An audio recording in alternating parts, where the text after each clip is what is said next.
in 5, 4, 3, 2, 1. Hey, hola, hippies. Winstone, thank you for the kind words. Bugs, you know how we do. I know you all probably figure I've been over this ground extensively in the past, but still, if you want to know what really pisses old Woody off, it is this. When some well-heeled, glib, smug, privileged, powerful son of a bitch, standing apart, sneering at the people that we tolerate our own oppression. For example, here's FDR's earnest, sincere warning against the onset of fascism in the 1930s. He said, quote, "The liberty of a democracy is not safe if its people tolerate," there's that word, "the growth of private power to a point where it becomes stronger than the domestic state itself." Unquote. Tolerate the growth of private influence? Codswallop. Maybe I'm wrong, but it seems to me that people don't actually tolerate shit. Tolerance implies choice. No one tolerates oppression. If you bear it, if you accept it, it's because you have no choice. And the people, you and me and we don't have any choice anymore, hippies. How are the people going to stop the oligarchs from taking over everything, from raping the commons, repealing civil rights, canceling health care, reducing services, when the whole system is designed to let them do just that and to help and assist and abet them in every detail? The chair of the House Banking Committee in 2010, some chuckle-headed, gap-toothed yokel with only one set of grandparents from down there in Mississippi or Alabama someplace, when he took over the committee, he declared that the mission of the committee was not to regulate banks, but to provide the greatest possible amount of assistance to them.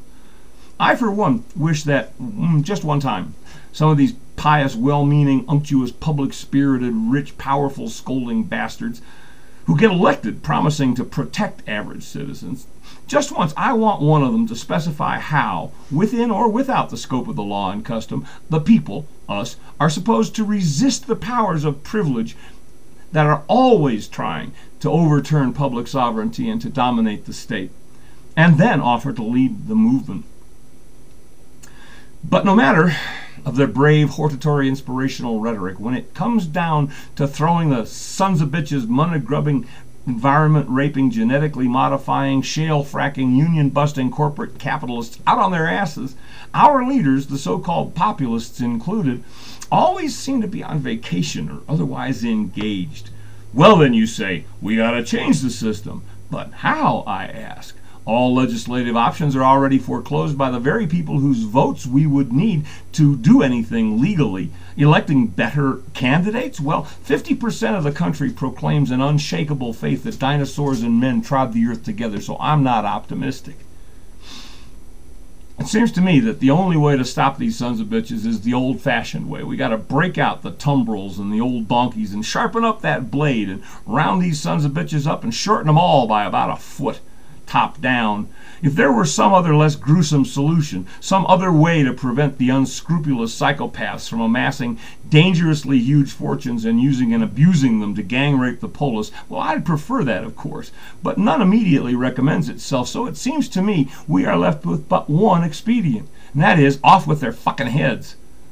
This, of course, would be wrong. I know that. But what are the options? You cannot buy sovereignty back because they own all the money. They have all the voting stock. They own the Congress, the White House, the cops, the courts, the prisons, the military. They own the highways, the phone system, the cables, and the media, and all the rest of the entire civic infrastructure. All of it belongs to them, lock, stock, and barrel. The last time the system changed as radically as is required here, it was called the Civil War, and after and because of it, the American economy switched almost overnight from chattel slavery and agrarianism to wage slave industrialism. So now what are we supposed to do? Well, I'll tell you. You tolerate it is what you do. Because if you don't, they'll kill you, hippies, or make you wish you were dead. See you at the beach. On that happy note, back to you in Hippie Central, Winstone.